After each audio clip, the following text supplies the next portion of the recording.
Greetings and welcome to another thrilling episode of Veronica Explains. I'm Veronica, and today I'm going to fix up a broken iPod with some modern components, and we're going to have some fun getting it working again here in 2024. Now, I can already hear the comments. But Veronica, nobody listens to MP3s here in the roaring 2K20s.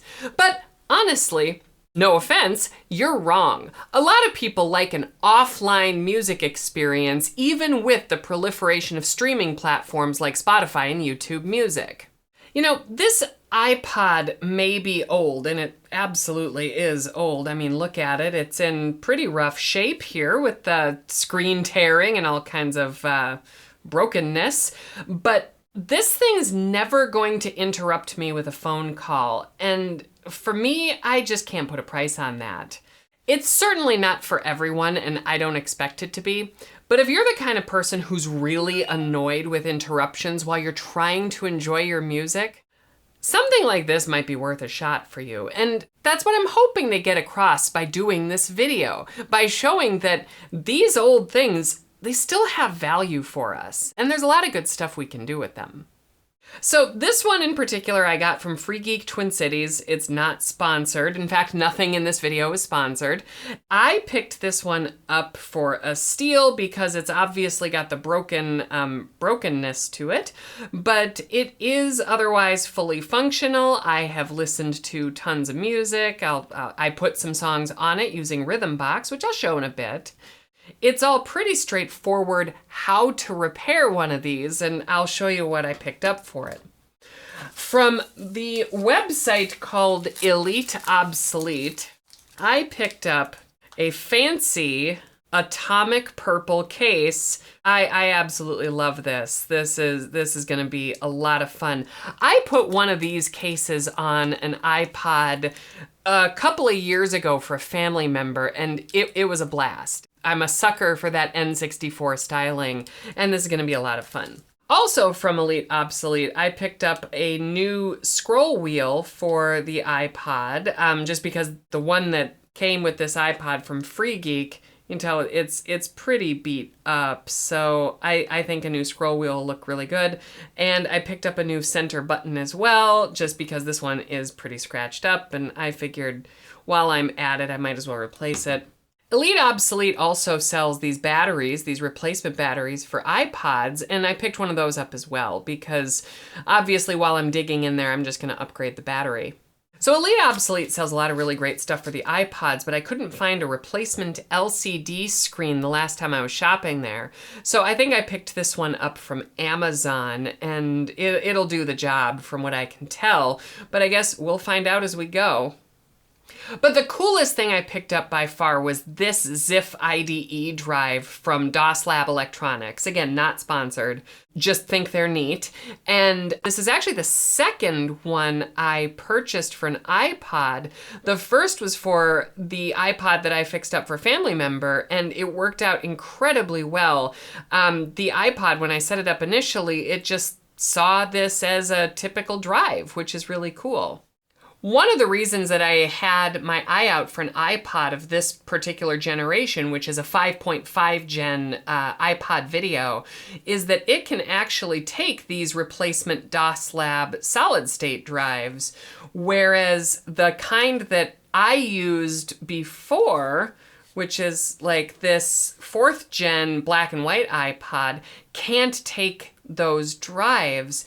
And so for these iPods here, you need some goofy additional add-on board in order to bring this solid state. And I've tried that, and I've had some mixed success getting it to work with all the peripherals that I want to. Whereas this drive seems to work just fine. So this is the one that I'm going to go with, and I'm so glad I found this iPod at Free Geek to make that happen. And again, like I mentioned before, absolutely none of this video was sponsored. I purchased all of this stuff with my own money, thanks to the generous support of my patrons and Ko-fi supporters, without whom none of this would be possible. So if you're a supporter of the channel, thank you. And if you're thinking about picking it up, Tiers start at $2 a month and gets you a weekly newsletter and a bunch of other fun perks, including some cool Linux Club stuff that I'm planning for a little bit down the road. If that's something that interests you, I hope you'll consider joining the channel membership, and thank you. One cute thing about buying something from Elite Obsolete is they include this little prior tool thing here, which is pretty cool. I know it can be hard to tell, but this part is already coming apart. You can see that a little bit, that the front casing seems to be disconnected from the back casing. So this should be pretty simple.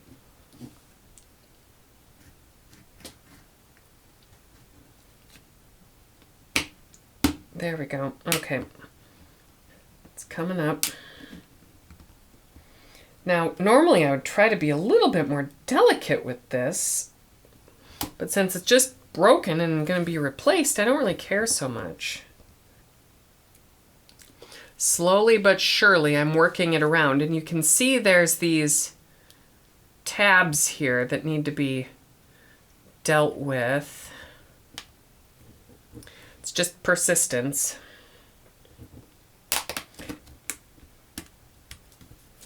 All right, looks free. This is the hard drive right here. I should be able to just lift that out of the way.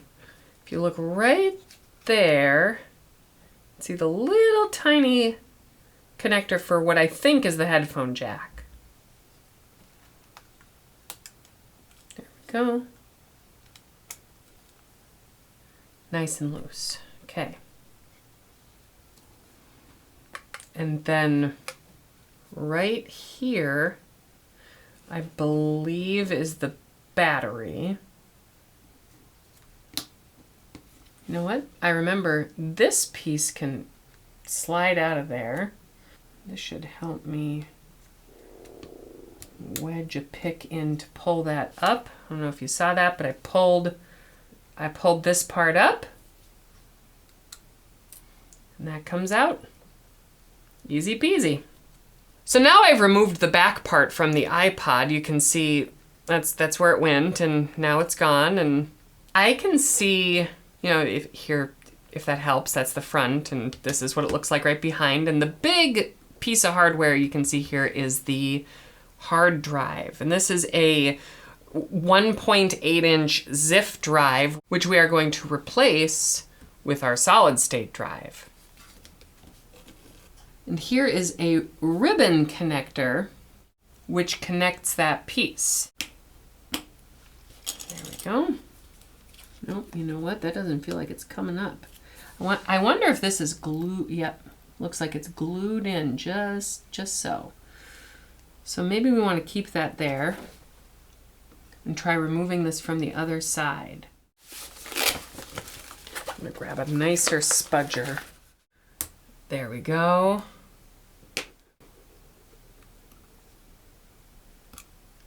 Perfect.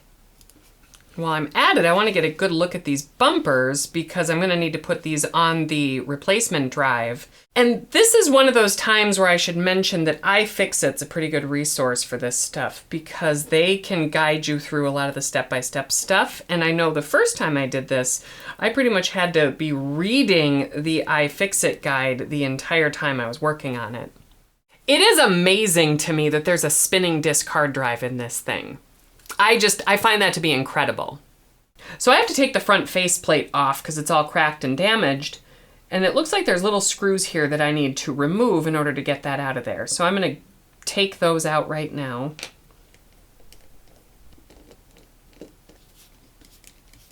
Tiny little screw. And now with the screws loose, I should be able to pop this thing off.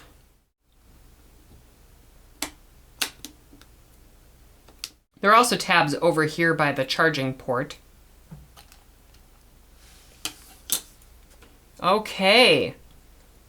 And now that this is free, we can really have our first look at the damage, and you can see, like, it took a few hits. One of these clips is gone. It's just absolutely devastated.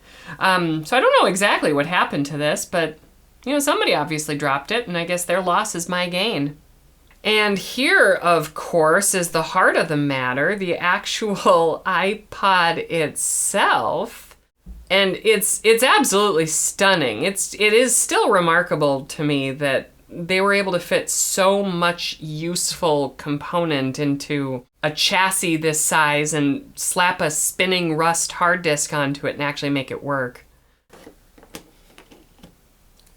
And here's my replacement screen, and it looks like you just remove this component here and the screen assembly should slide right out. And this looks to me like a very good fit for it. So I'm gonna go ahead and swap that out. There we go, that's free. And gently removing it, there, and it just kind of popped out. But I don't think we're any worse for the wear there. I'm having a hard time getting this to show up on camera, but in person you can very clearly see the damage here. Okay. Peeling this off. Ooh, satisfying. Carefully.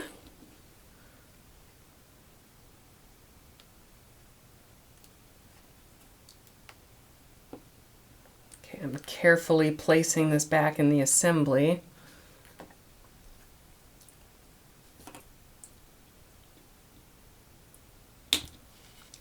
Okay, that looks like we're in. Much better. Now that the screen's in place, it's time to replace this thing. It looks like in the scroll wheel assembly, you got this piece which was wedged in there. I'm guessing that's for a ground connection? It's just kind of glued into place. I don't know that it's affixed in any other way. And then this part here needs to come up so that the wheel can be set free from here. You know, I wonder, to get this piece off, I might need to actually free the display assembly first. I think I'm going to do that so I can maybe remove the logic board from the chassis. That I think then I can pull this off.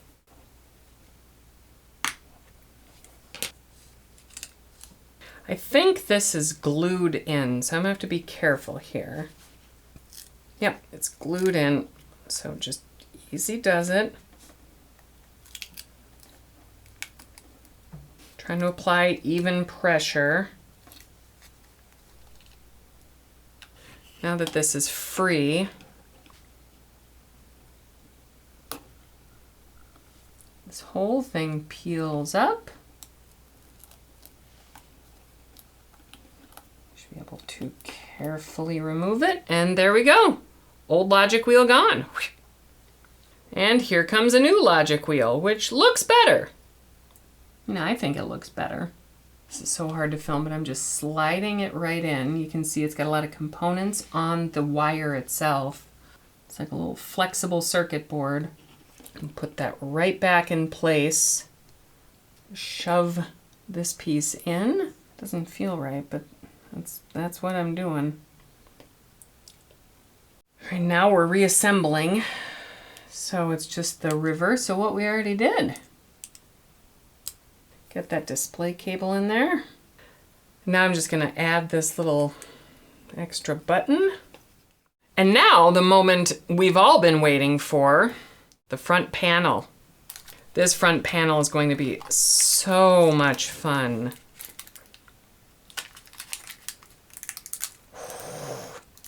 I am gonna have the best looking iPod on the block. It's magnificent. And I remember from the first time I did one of these that I have to peel out this thing because, like it or not, you can't see the iPod through this thing. Be careful removing it so I don't touch anything. Okay. Let's see if I can do this just ever so gently. Ooh, okay, it's feeling good. It's feeling real good. I felt everything snap in a good way. At least I hope it's a good way. You know, I think I need to take more of that plastic out of it though. I think this black plastic doesn't actually belong in there. Maybe? I think it's covering adhesive. At least I hope that's what it is, because I'm pulling it out. Oh no, maybe that does belong in there.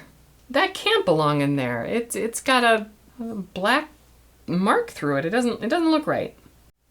Oh no.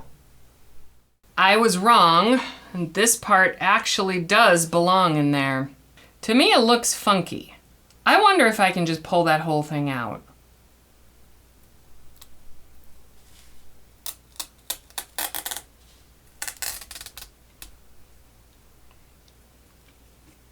See, to me, that fits better. I mean, I don't know. I like the way that looks. I can see more of it. It's all packed up again, and it just looks absolutely stunning. I had to very carefully screw all of these screws in and just make sure that that grounding strap that goes right here was properly secured, and that all worked out just fine. At least I hope it worked out just fine, because now I'm going to install the new battery. So taking a look at this is the original battery in the back case, and I like to, when I do a replacement like this, just check these to make sure they seem like they go in the right place, and I think they do. The biggest thing is I try to make sure that these cables line up with each other, and they sure look to me like they do. So I'm pretty sure the battery is adhesived in, and we just have to be careful because there's this cabling for the headphone jack and the hold button. We don't want to damage it. But there we go. Okay, adding some fresh tape.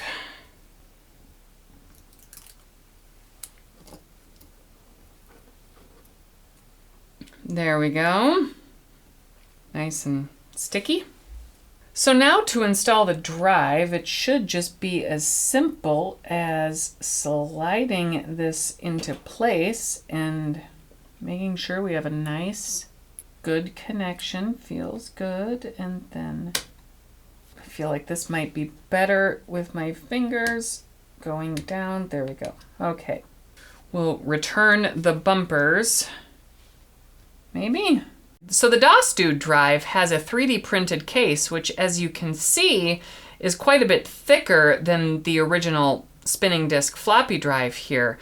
So I think I'm going to bypass the bumpers and just set this in place. It feels like a very snug fit. It doesn't feel like it's going to come loose at all. But it had to be removed because I have to put in the battery and the headphone jack cable. This is going to be exceptionally challenging to film. Please don't break. Please don't break. That feels good. Okay, whew. This should go in just like that. And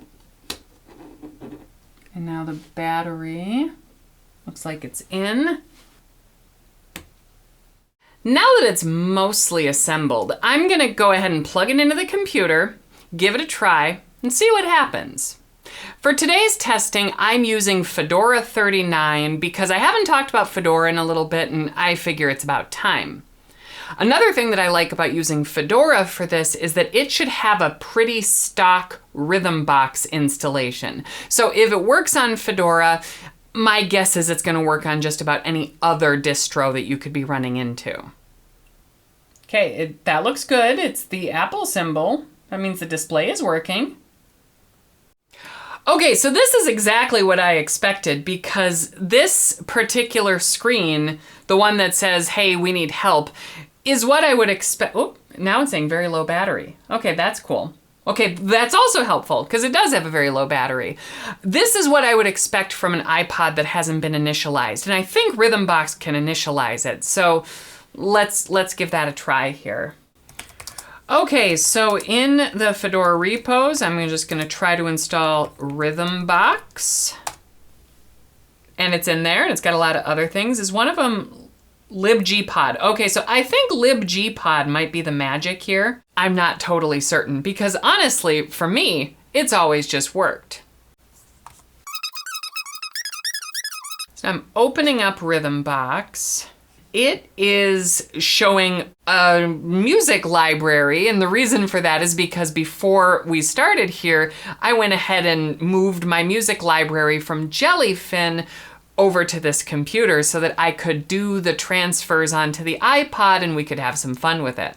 Now here I can see we have the plugin installed for Portable Devices iPod. I'm not sure if this will initialize the iPod. That's what remains to be seen for me, but I guess we'll find out once all this stuff happens. I'm gonna try unplugging the iPod and plugging it in again. Now I'm gonna see if it shows up. Okay, it's the next morning and I've spent a little bit of time troubleshooting this morning. I ended up tearing down the entire iPod and putting it back together just to make sure that all my connections were properly seated. And I ended up discovering, I'm pretty sure I had the DosLab IDE drive installed upside down. And that was why it wasn't working last night. Unfortunately, while I was fixing this, I ended up inadvertently breaking off the battery connector. So I've got some soldering in my future as I fix that. For now, I've taped it in place and then just carefully reseated the connector, and it seems like it's working okay.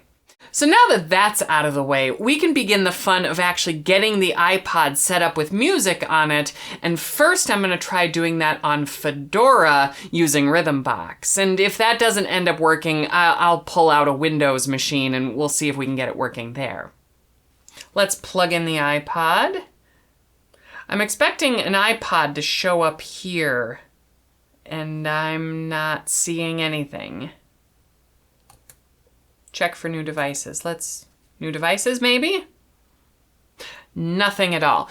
I'm going to assume that the reason we don't have any new devices is because I think I might need Windows or a Mac in order to initialize the iPod. So unfortunately, I'm gonna bust out a Windows machine, get that part squared away, and then we'll try actually using Rhythmbox to add music to it. Pulling out my Mac that I use for Windows 10. Okay, so I just installed iTunes. I'm plugging in the iPod. It's definitely doing some stuff. It's asking me if I want to format the disk. I do not. I'm just gonna let iTunes do its thing. The software required for communicating with iPods is not installed. Yeah, sure, install it. Yep, okay, I need to restore the iPod. That's what I was hoping to do. Okay, factory restore, includes bug fixes. Now, while it's doing this, I should mention that it's possible to install aftermarket firmware on the iPod. Rockbox comes to mind as one that I've used in the past with a lot of success. But there is also an iPod Linux that you can install, which is pretty cool. In a future video, I'm definitely going to be covering Rockbox, so if that's something you're interested in seeing, you know what to do. I think it did some stuff.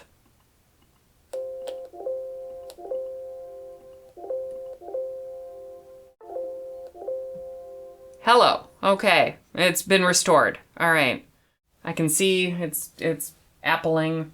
The case looks like it's getting a bit scratched up. And I think that's me. I think I was less than careful. I probably should have waited until the end to peel off that plastic, but it's okay. It is what it is. It's gonna get beat up in my purse anyway, so I'm not sure that it really matters. Okay, this is looking healthier. Welcome to your new iPod. Okay, I'm gonna hit continue. We don't need to sync anything. I just want to change the name of the iPod. So I'm gonna hit eject here.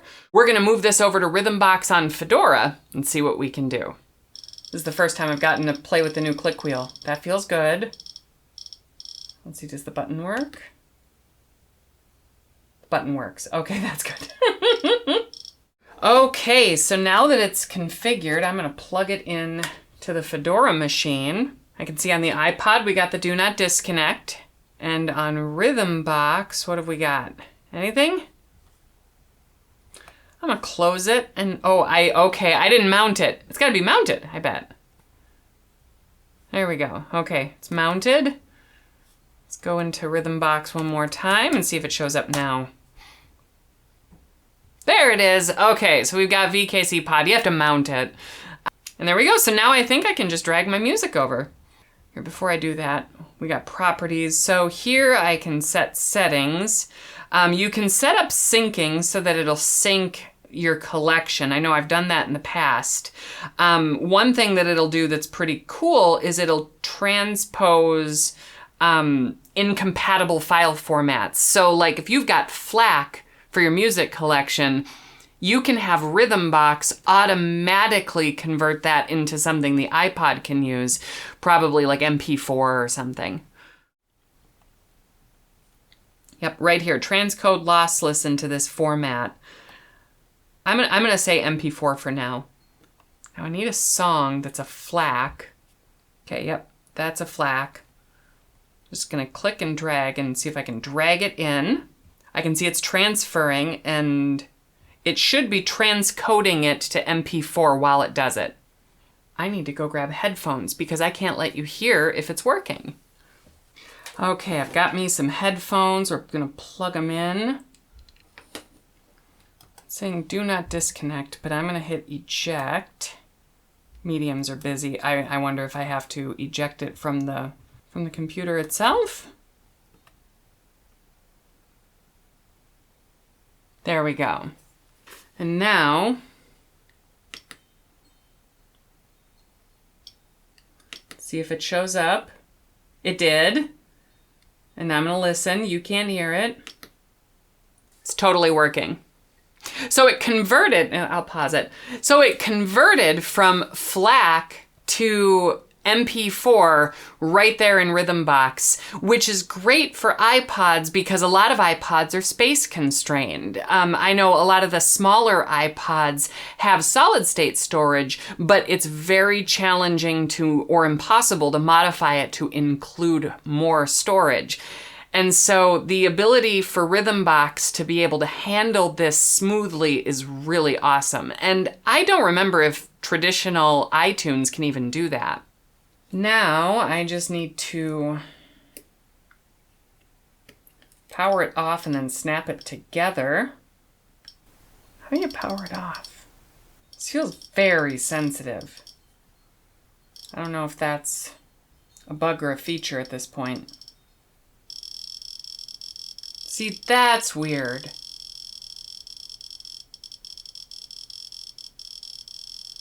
That's very strange.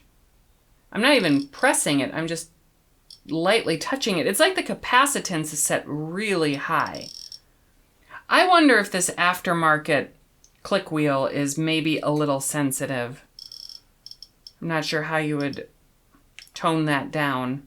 Worst case scenario on that, I end up just putting the old click wheel back in. I mean, if I had to put the old click wheel back in, I don't think it would be too big of a deal. Okay. Just gonna snap this into place. Just gonna snap the, I shouldn't flip it that way because then these pieces fall out. Oh no! There we go. That was a nice satisfying crunch.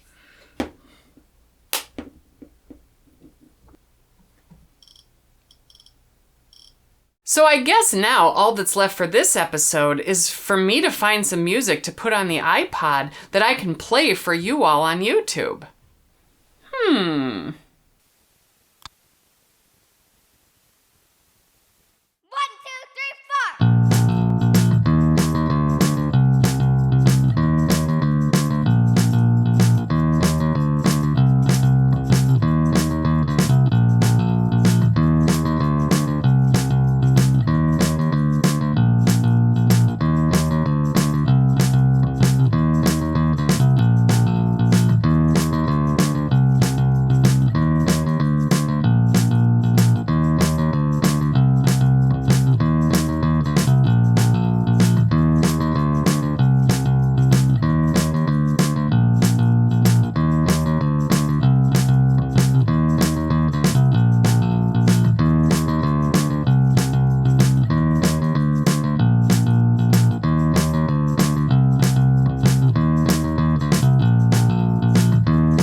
honestly, no offense, you're wrong.